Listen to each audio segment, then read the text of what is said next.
Kenya Kwanza dictatorship alone in the world agrees to make our country a testing ground for deadly experiments. Any government's first responsibility is to protect its citizens' interests and well-being. It is unfathomable why Ruto'S regime would want to do the contrary. As a result, our animals are expected to receive injections that prevent them from releasing digestive gas into the atmosphere indefinitely. However, people behind this plan do not carry out the same vaccination programs in their own nations, where they have considerably more animals than Kenya, therefore greater contributors to the harmful climate change, quote unquote. Indeed, we take note with alarm that these vaccinations that are developed overseas have been rejected everywhere else in the world, including their home country, the United States of America. As a people's loyal opposition, we reject these experiments in toto.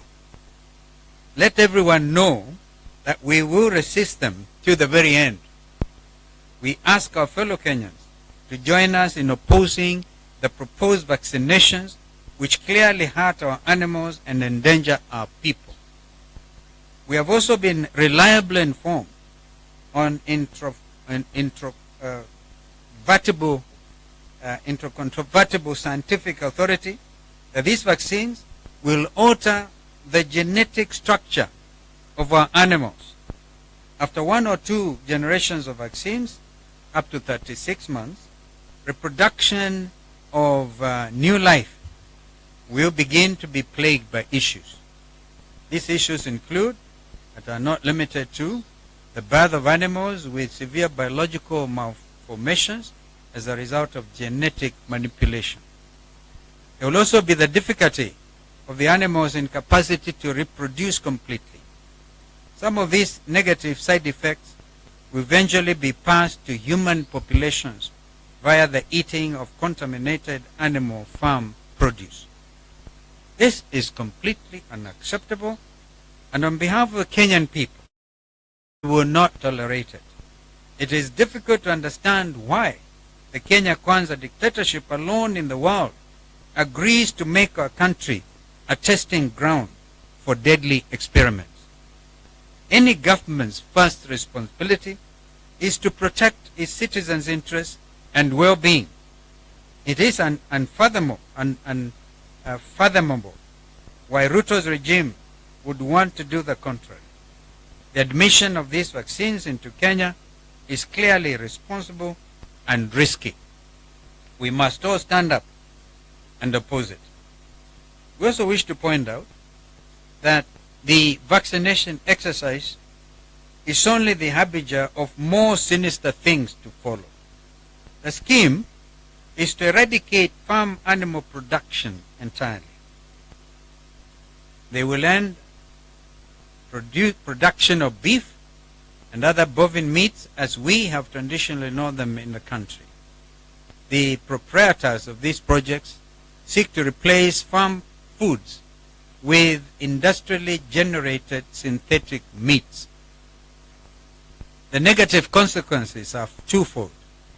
The first issue is the deterioration of livelihoods in pastoralist communities. The second is, of course, human exposure to unusual industrial meats, the ramifications of which have yet to be completely investigated. Essentially, these are side effects. We are calling Kenyans to action by our presence today at this press conference. We urge you to oppose this nefarious act by this dangerous and unpopular regime. Pastoralists and other livestock owners have a responsibility to preserve their animals and livelihoods. Do not allow anyone to get near your animal under pretense of vaccination. Our food sovereignty, and that's important, our food sovereignty and security are not subject to compromise. Our animals and people's health are equally important.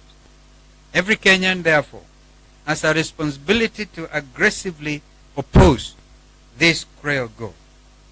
We ask all Kenyans to remain very vigilant.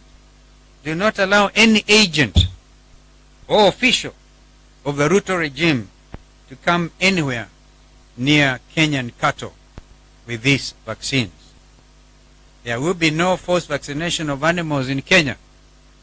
We all remember stories of anthrax. If you're coming to vaccinate against anthrax and know the things we all know. We will resist by all constitutionally protected and guaranteed means.